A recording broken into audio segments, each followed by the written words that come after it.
It goes out for the single mothers that got kids. Now, what can we do? We can't feed our kids, let alone if we do have jobs. Again, what can we do? Because that was helping us. If Democrats continue to hold Americans hostage, there will not be enough funds to provide SNAP benefits for more than 40 million Americans on November 1st.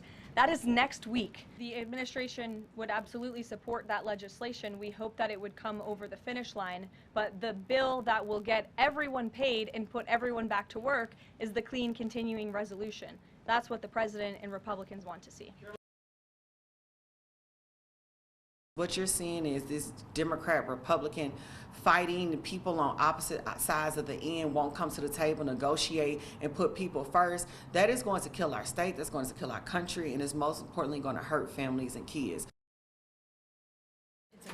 Millions of Americans are at risk of losing critical benefits that help them cover grocery expenses and formula for babies. They don't get paid livable wages, and so their budget is the difference between them being able to pay their rent, being able to pay childcare, car insurance. Gina Platanino is the acting director for the Supplemental Nutrition Assistance Program known as SNAP at the Food Research and Action Center, an advocacy group.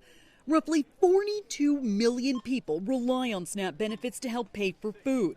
The U.S. Department of Agriculture says SNAP has about $6 billion in a contingency fund, but November SNAP benefits are expected to total $8 billion. The other federally funded program impacted is WIC, Women, Infant, and Children, which provides financial assistance to more than 6 million pregnant women, new moms, and children up to the age of 5. The rising food costs are squeezing families. Formula is so expensive, and without having access to WIC benefits, folks are going to have to decide what to do in terms of feeding their baby and feeding their family.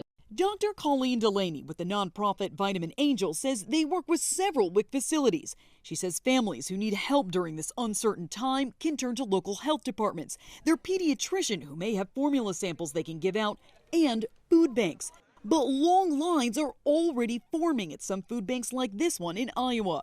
The charitable food system cannot fill this gap, no matter how hard we try. With November around the corner, there's little sign this shutdown will end anytime soon. For Consumer Watch, I'm Jen Sullivan. Consumer prices for a range of goods rose at their fastest pace of 2025 during September, according to the Consumer Price Index report from the Bureau of Labor Statistics. Inflation ticked up at an annual rate of 3%. Pushing the top line number higher, gas prices, which shot up 4.1% last month. Top White House economic advisor Kevin Hassett blaming that on a decrease in refinery capacity he says has been reversed. We've seen those have already come down, so we're highly confident that the next number will even be below this. But food prices are 3.1% higher than this time last year, with some staples soaring. Coffee prices up 18.9% year over year. Beef and veal prices up 14.7%. Bananas up 6.9%. Some retailers say they're trying to hold prices down to keep consumers coming back. We're really trying to hold prices because when prices go up, nobody wins. Meanwhile, many federal workers missed their first paycheck Friday because of the government shutdown, which is also putting November's SNAP benefits for roughly 42 million Americans at risk. It will make us, people like myself and other individuals, have to make that hard choice. Are we going to put food on the table or have proper health care? The government inflation data release was prompted by a government deadline to make cost of living adjustments for 2026 Social Security payments, and retirees will see a 2.8% bump in their benefits next year. In Washington, I'm Karen Kafa.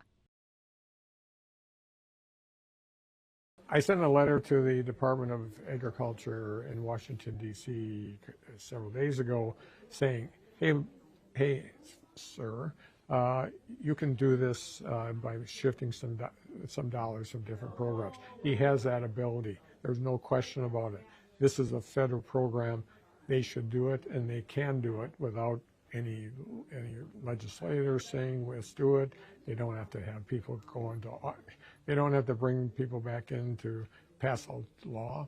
They have the money. They can do it. That's the way it should happen.